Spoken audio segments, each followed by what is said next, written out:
guys, ah. Kaya pala malabo dito guys, may naghuhukay dito. Pero nalaliman.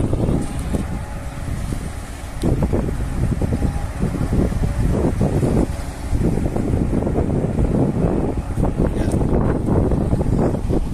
Dito sana ako titesting. So kung dito sila naghuhukay, lipat na ako sa kabilang water na lang. Kahit isang oras lang guys. Okay na. Let's go. Ay!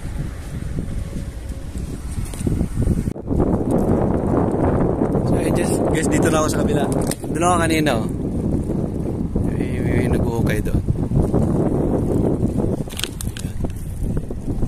So paheaded pa lang guys. Ano na? 8:45 umaga. So medyo high-tide na siya. So guys, mag-set up na rin ako. Ayan. Ang gamit ko lang guys, ultralight lang gamit ko dito. Ito checkers pa na ng basking. 6 pounds. Mga tao guys na Gloves Magic.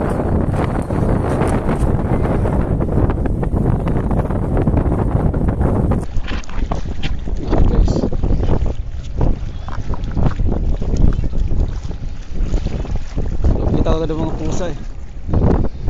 Ito laki ito guys. Ayos. Ito laki ito. So, panalo. Pero bitawan natin muna. Pampaswerte. Ayan na, titoks. Bitawan kita. Uy. Magtawag ka doon ng mga kasama mo ha.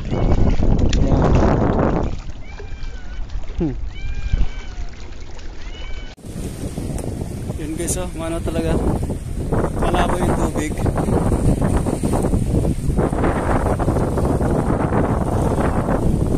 Kaya bulabog na ng isda dahil guys dito. Ayun, oh. Nahukay kasi ito kaya pinalaliman nila eh. Ayun, oh.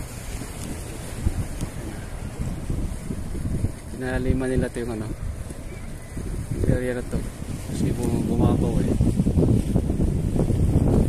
Wala talaga guys, bulabog yung mga isda dito.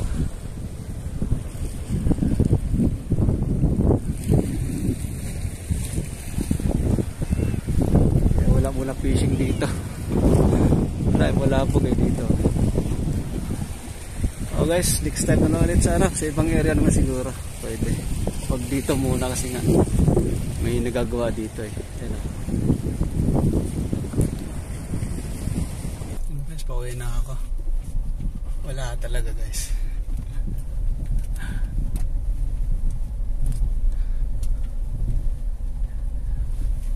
Uwian na. Walay. Wala masyado huli guys kasi nga malabo ang tubig. Next time ulit tayo.